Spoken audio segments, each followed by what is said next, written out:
In today's video, I'm going to teach you to change email on Fidelity.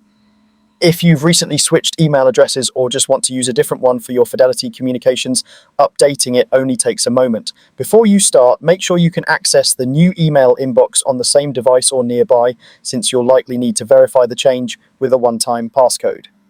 Begin by signing in to your Fidelity account. You can do this on the mobile app or through the website, whichever you prefer.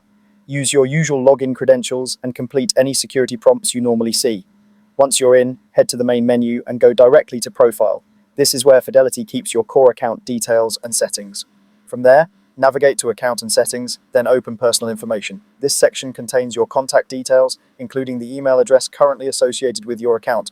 Take a moment to confirm you're in the right place. You should see your existing email address clearly listed. Find your email address and select the option to edit it. When the edit screen appears, carefully enter your new email address. It's a good idea to double check for typos, especially characters like periods and underscores, as a small mistake can prevent you from receiving important messages. Make sure you're entering an email you actively monitor, since Fidelity may send statements, alerts, and security notifications there. After you enter the new address, follow the on-screen verification steps.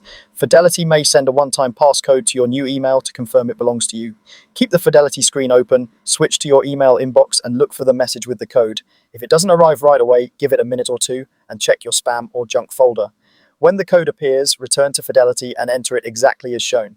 This verification step helps protect your account and ensures you'll receive future communications without interruption.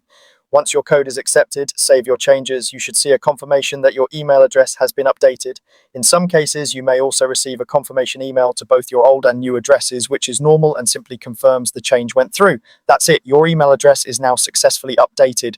Remember, using an up-to-date, secure email helps you stay on top of account alerts and important updates. Thanks for watching, and if you found this helpful, you're all set to keep your Fidelity profile current and accurate.